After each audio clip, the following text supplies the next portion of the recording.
संभवतः आप सब लोगों को जानकारी होगी कि एक विशेष यात्रा पर हम सब लोग निकले हैं। राष्ट्रीय लोक जनता दल का गठन हुआ और तत्पश्चात हम सब लोगों ने तय किया कि हम बिहार यात्रा पर निकलेंगे और जहां जहां महापुरुष बिहार की धरती से हुए हैं हम उनका चरण स्पर्श करेंगे, उन जगहों पर जाकर, और साथ ही लोगों से भी बात करेंगे कि क्या राजनीतिक परिस्थिति बिहार में बनी जिस के परिणाम स्वरूप हम सब लोगों ने पार्टी का गठन किया। उसी क्रम में विरासत बचाओ नमन यात्रा का आज दूसरा दिन है। पूरे बिहार की यात्रा है अलग अलग दिन में। कल हम लोग थे पश्चिमी चंपारण में, जहां बापू की कर्मभूमि विधिहरवा में जो स्मारक उनका है वहां हम सब लोगों ने नमन किया और वहां से चलते हुए रात में यहाँ हम लोग रुके। उसके पहले बत्तख मियाँ जो स्वतंत्रता सेनानी रहे हैं उनके समक्ष भी हम सब लोगों ने नमन किया और फिर यहाँ से आज मुजफ्फरपुर की तरफ जाना है जहाँ जुब्बा सहनी उनका स्मारक है, वहां जाकर उनका भी नमन करेंगे। अभी जो परिस्थिति बिहार के सामने आई है, बिहार फिर से 15-20 साल पहले की स्थिति में लौटता दिख रहा है। बहुत ही मशक्कत के बाद बिहार को उस परिस्थिति से बाहर लाया गया था। क्या था उस वक्त बिहार? 2005 के पहले जिन लोगों ने भी देखा है, अभी सब लोगों के मन में एक परेशानी आ गई है कि क्या होगा अगर फिर से बिहार वहां पहुंच गया।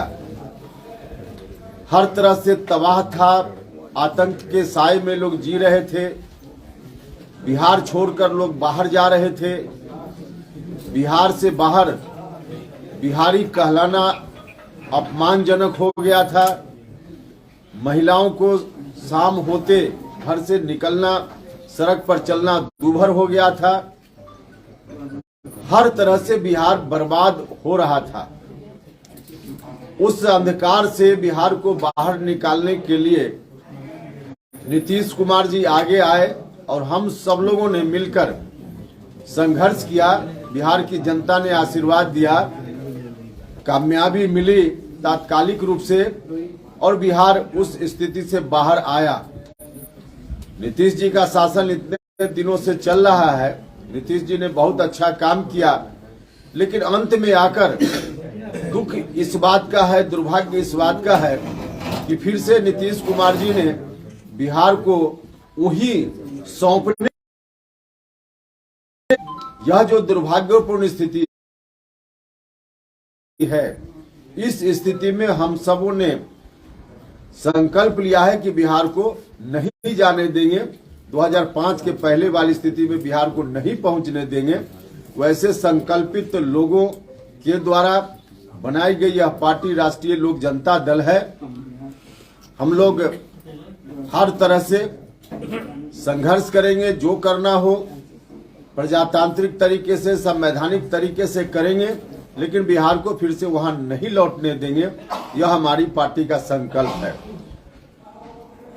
इस दौरान जब जनता दल यूनाइटेड में हम थे और वहां हमने कोशिश की कि नीतीश कुमार जी उस रास्ते पर नहीं जाए, पहला प्रयास मेरा वही था कि नीतीश जी का जो कदम उस ओर बढ़ गया है उसको किसी तरह से रोका जा सके। हमने बहुत प्रयास किया लेकिन उसमें सफलता नहीं मिली। उल्टे मेरे बारे में क्या क्या नरगल बातें की गई। मेरे बारे में कहा गया कि उपेंद्र कुशवाहा अति महत्वाकांक्षी हैं इसलिए इस तरह की बात कर रहे हैं। फिर मुख्यमंत्री जी की ओर से कहा गया कि जहां जाना हो चले जाएं।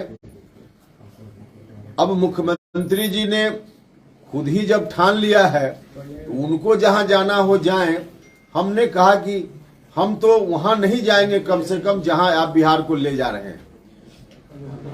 मेरे बारे में यह भी कहा गया कि पार्टी में आए तो बहुत सम्मान इनका हमने दिया और फिर विधान परिषद का मेंबर बना दिया। विधान परिषद का मेंबर बनकर अगर जनता की सेवा करना संभव नहीं है, गलत रास्ते पे पार्टी जा रही थी, तो विधान परिषद की सदस्यता मेरे लिए कोई बड़ी चीज नहीं थी। मैंने उसका त्याग किया। और कई बार लोग यह कहते हैं कि कई बार इन्होंने इधर से उधर जाने का निर्णय लिया। हाँ, इस बात को हम स्वीकार करते हैं, लेकिन दूसरे लोगों की तरह कुर्सी के लिए इधर से उधर हमने कभी नहीं किया है। लोग संघर्ष को छोड़कर सड़क से सदन में जाने के लिए इधर उधर करते हैं, और हमने तो हमेशा, हम कुर्सी पर थे, सदन में थे, उसको छोड़कर संघर्ष पर जाने के लिए, सड़क पर जाने के लिए, सदन से सड़क की ओर हमारी यात्रा हमेशा रही है। तो इसलिए जनता के सवालों का हल निकालने के लिए हम पहले भी संघर्ष में आए हैं, इस बार फिर हम संघर्ष में आए हैं। चंपारण के इलाके के लोगों से मेरा हाथ जोड़कर अपील है, आग्रह है कि सब लोग मिलकर हमारा साथ दें और बिहार को वहां जाने से बचाएं, नहीं तो अनर्थ हो जाएगा। यही मेरी ओर से है। आप कुछ पूछिएगा तो उसका जवाब दें। कल रात में मैंने आपसे एक सवाल पूछा था आर्मी के जवान के ऊपर, उम्मीद है कि आपको हाँ, उसके बारे में, आप उसमें आगे क्या करना चाहेंगे? उसके बारे में मुझको जानकारी हमने ली लोगों से। बिल्कुल ही क्रूरतापूर्ण व्यवहार पुलिस के लोगों ने किया है।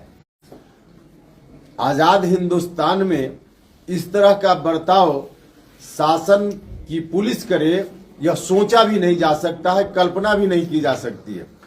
देश के लिए अपनी जान को हथेली पर लेकर जो नौजवान लोग सीमा पर रक्षा करते हैं, तब हम चैन की नींद सोते हैं देशवासी, और उनके साथ इस तरह का बर्ताव पुलिस ने किया है। जितनी निंदा की जाए इसकी कम है। हमने उसके बारे में पूरी जानकारी ली है।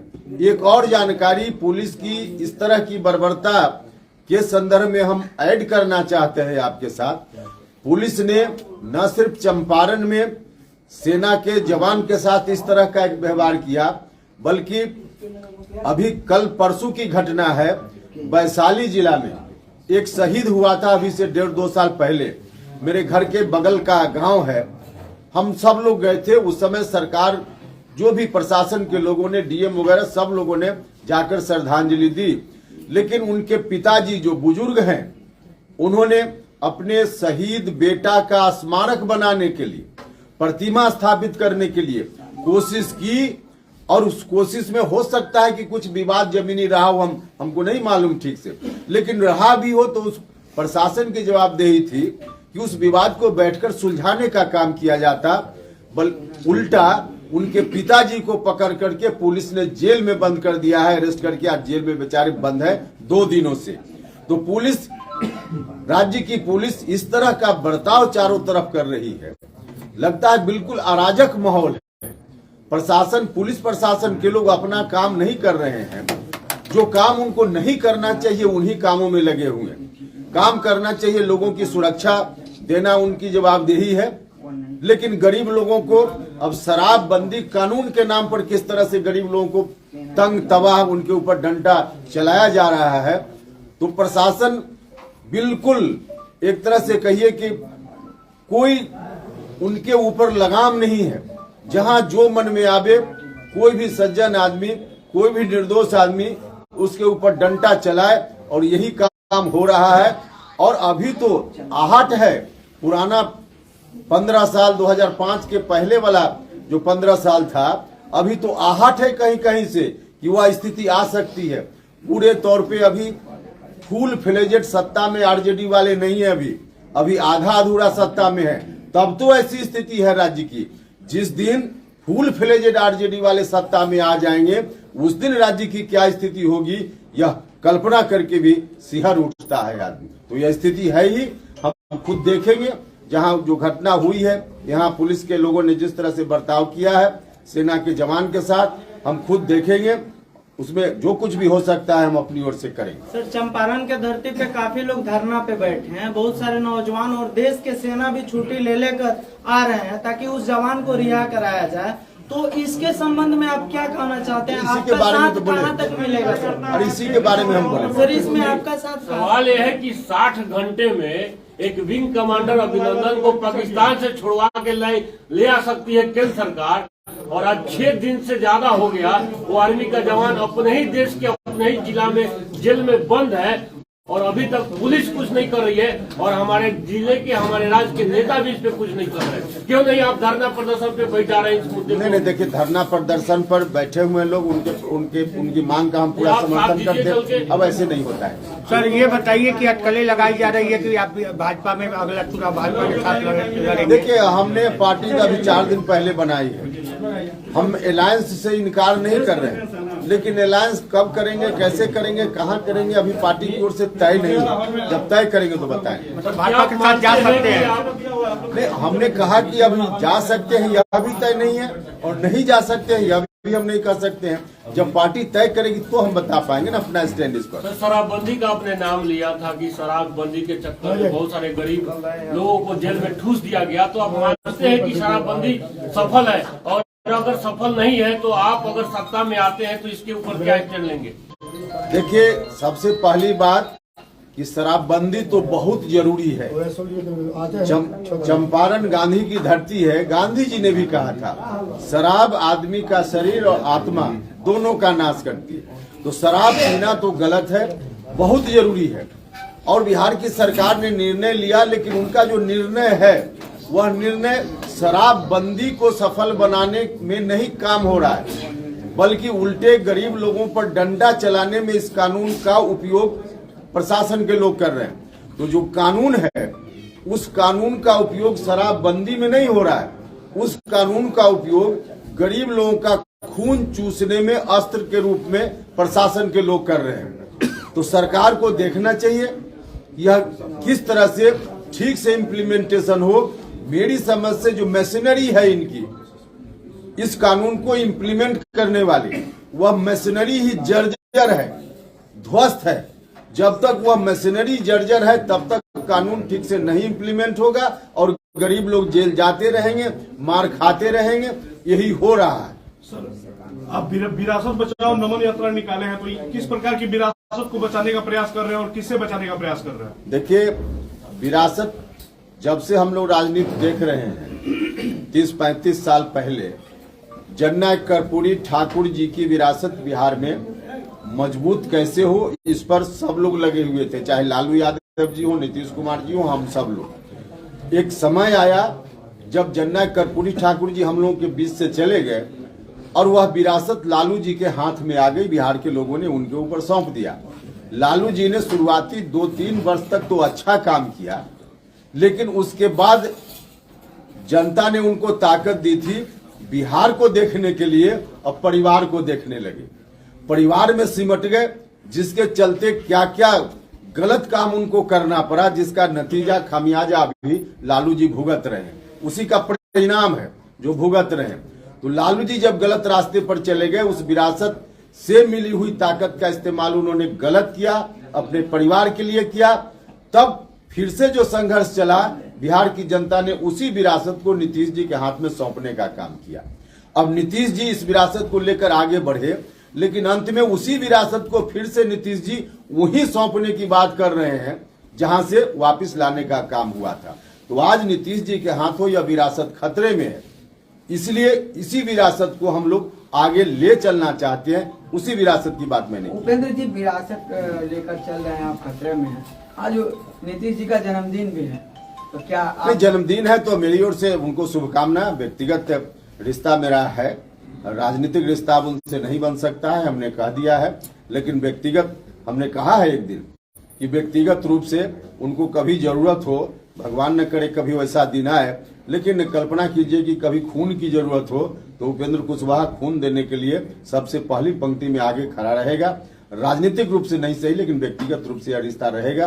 और इस रिश्ता के तहत आज उनका जन्मदिन है, हम उनको शुभकामना देते हैं, बधाई देते हैं, लंबा जीवन उनका हो, स्वस्थ रहे, इस बात की हम कामना करते हैं। माने राजनीतिक तौर पर नहीं, उनको व्यक्तिगत जब जरूरत हाँ, व्यक्तिगत रूप से इस बात में कितनी सच्चाई है कि प्रधानमंत्री बनने के लिए राजग से नीतीश कुमार अलग हुए? देखिए, अगर इसमें सच्चाई भी हो तो फिर और आप सब लोगों को संभवतः याद होगा कि जनता दल यूनाइटेड में या उस समय महागठबंधन की जो आज पार्टी है, किसी भी व्यक्ति ने तब नहीं कहा था कि Nitish Kumar prime minister material हैं। तो उस वक्त मेरी समझ थी कि जनता दल यूनाइटेड को हम मजबूत करेंगे, उस काम में हम लगे हुए थे। पार्टी मजबूत होगी तो रास्ता निकलेगा। लेकिन धीरे धीरे जब पार्टी ही कमजोर होने लगी और आज तो वहां तक पहुंच गए हैं, जो उनके साथ वाले लोग हैं अब उनको शिखंडी, बेशर्मी, भिखमंगा आरजेडी के लोग कह रहे हैं।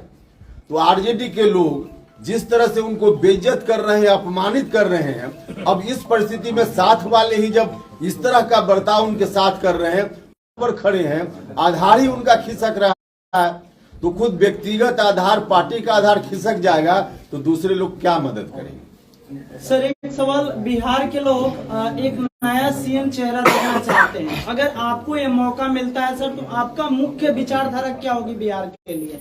देखिए, अभी हम कोई अपने को मुख्यमंत्री के रूप में, माफ कीजिएगा, नहीं देख रहे हैं, लेकिन जो भी ताकत बिहार की जनता आगे आने वाले दिनों में देगी, तो हमने कहा कि बिहार को सिर्फ बचाएंगे नहीं, बिहार को बनाएंगे भी हम लोग, और बनाएंगे जैसा बिहार जननायक कर्पूरी ठाकुर चाहते थे, उस तरह का बिहार बनाएंगे जैसा बिहार डॉक्टर लोहिया चाहते थे, समाजवादी विचारधारा के लोग चाहते थे। सत्ता किसी खास हाथ में, किसी खास परिवार में केंद्रित नहीं होने देंगे। सत्ता का विकेंद्रीकरण नीचे तक, जो समाज की अंतिम पंक्ति में खड़ा व्यक्ति है वहां तक भी हो, इस काम में हम लगेंगे। और विकास का काम, जो जितना आयाम हो सकता है विकास के मामला में, खास करके शिक्षा, स्वास्थ्य, जो गरीब से सीधे जुड़ा हुआ है, शिक्षा के बिना गरीबों का कल्याण नहीं हो सकता। स्वास्थ्य है, लोग बीमार पड़ते हैं, इलाज के पैसा के अभाव में मर जाते हैं। नौजवान लोग हैं जिनको रोजगार नहीं मिल पा रहा है, दर दर की ठोकरें लोग खाते हैं।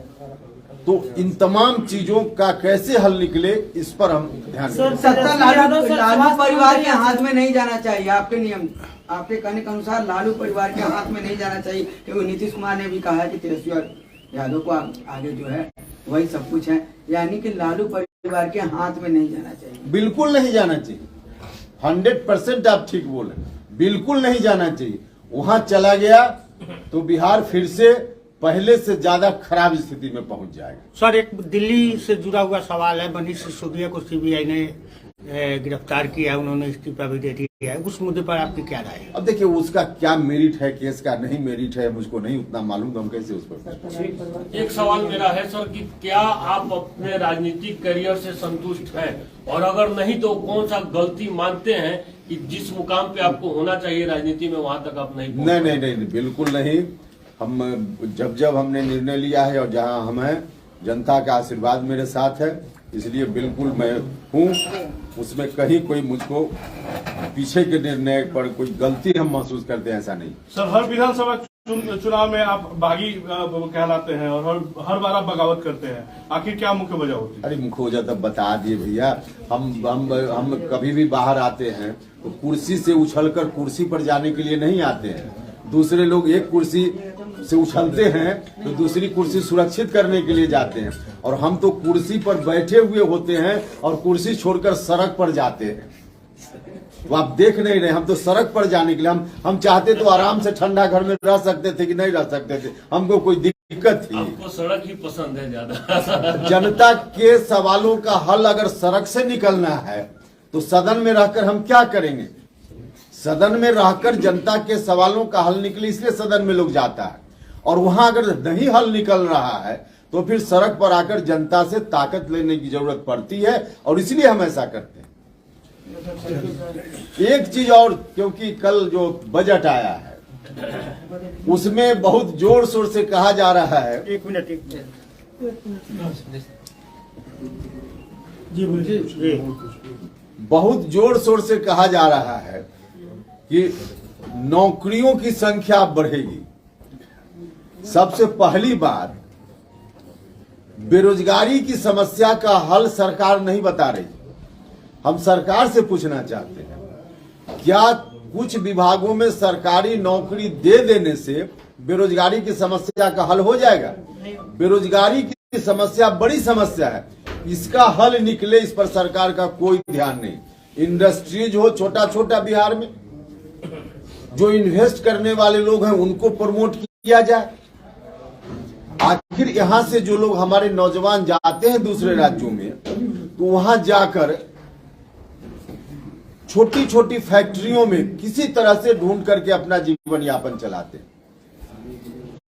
कई बार देखिएगा कि बाहर में जो इंडस्ट्रीज है, मालिक भी उसके कई बार होते हैं बिहार के, मजदूर सब बिहार के, रॉ मटेरियल बिहार से, और वहां जो प्रोडक्ट बनता है वह भी बिहार में आकर ही मार्केटिंग उसकी होती है। तो इतना चीज बिहार से बाहर बिहार के लोग कर सकते हैं, तो यह काम बिहार में नहीं हो सकता है क्या? बिहार में भी हो सकता है। ऐसा यदि हो तब बिहार में बेरोजगारी की समस्या का हल निकल पाएगा। लेकिन इस पर सरकार का जो बजट आया उसमें कोई ध्यान नहीं, कुछ भी नहीं।